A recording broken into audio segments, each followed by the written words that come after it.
So my name is Rich Milner, and I direct the Center for Urban Education here at the University of Pittsburgh. I'm here with Dr. Maisha Winn of the University of Wisconsin-Madison, and I'm so excited you're here. I want to pose to you 3 questions that I pose to each of our visiting scholars, and I will pose the question. I really want you to answer the question to the best of your ability, and I will ask the second question. So there are 3 of them, and I'll start with the first one, which is really about the most salient or the most pressing issues in urban education that you believe we should tackle as a field, as those of us who are concerned about urban education. I know we approach the work from different sort of disciplinary vantage points, but each of us is committed to the work in urban education, right? So from your perspective, what are those pressing issues that we should be concerned about in urban environments? I'm glad that you mentioned pushing beyond our disciplines, because one of the things that I am really advocating for is that all of us need to be addressing issues around mass incarceration.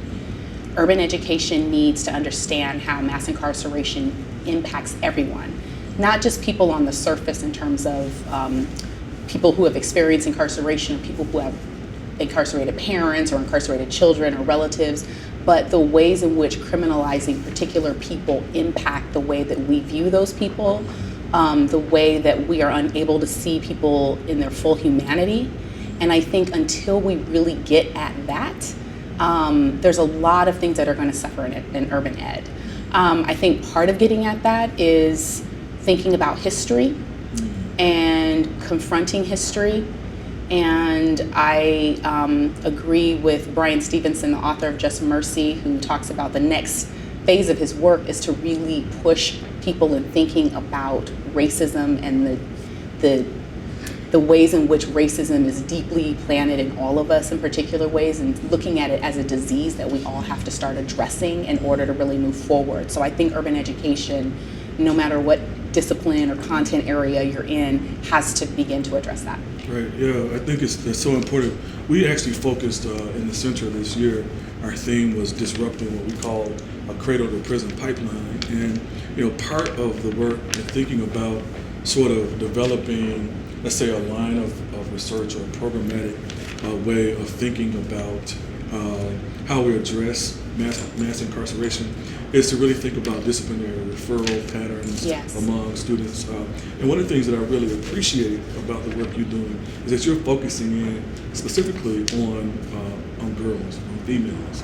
And so will you just talk a bit about why you have decided to focus on females? And you made very clearly, you stated very clearly earlier that you're not interested in sort of starting a gender war, right? But really to really focus in on the realities of the lived experiences of young girls.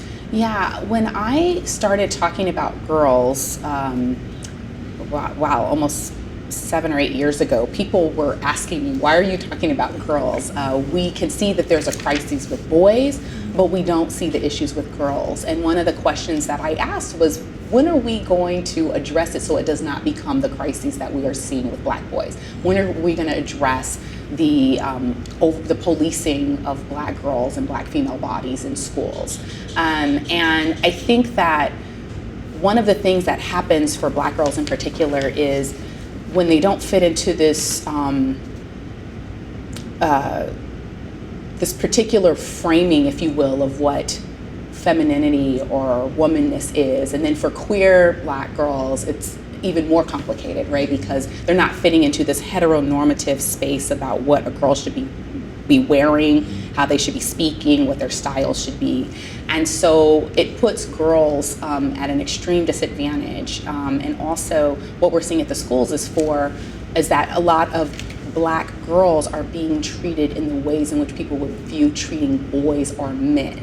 They're handled roughly because they are not acknowledged as girls and women, which is very interesting to me. And I'm not the first person to talk about this. When I started doing this work, I really had to start looking at the work of Angela Davis, who talks a lot about the Black woman slave and the ways in which the Black woman slave was really viewed as chattel and not human and not female, thus worthy of a particular way of being, treated or respected and all of these things. So I tried to make a historical link if you will, between Black women writers and speakers and thinkers and doers who were enslaved or enclosed in particular ways, and the ways in which I see girls being enclosed in spaces in schools today. So I think that historical link again is one that we have to confront and we have to think about. And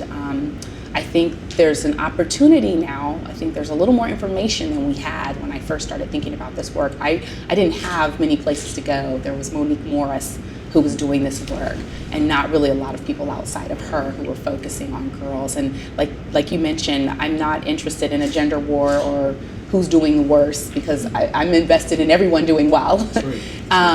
But I also don't want us to get to a crisis point with our girls if we know what we can do to try to interrupt some of the over-policing and the burdens that these girls are carrying in schools. Yeah, one of the things that I found really interesting in thinking about Black boys is this notion that they embody, when males are, let's say, super, or some might classify as overly masculine, or the tougher males are in classrooms, and they're these boys are 13, 14 years old, but because the adults see them as adults, as many men, and others have talked about this as well, right? But they treat these developing beings as adults, rather than seeing them for 13 and 14-year-old children. Right? So I think we really got to be mindful of the ways in which we project these images on others.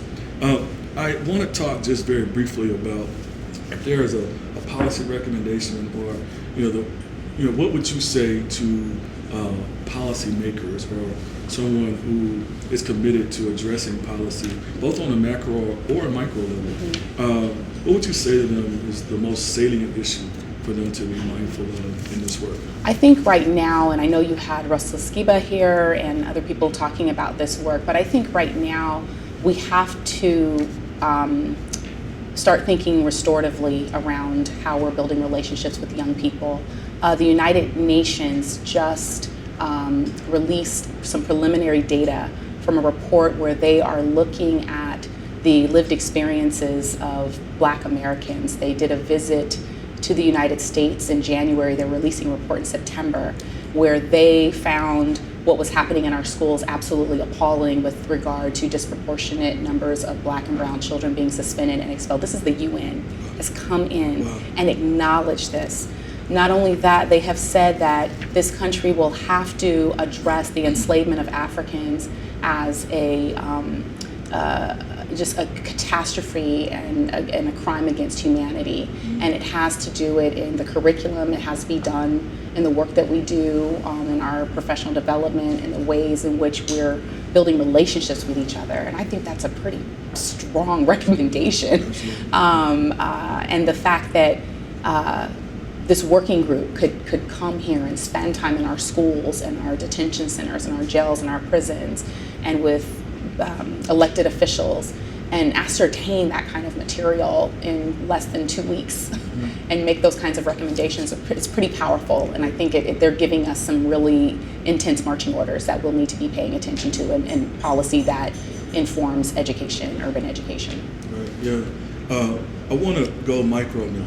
Okay.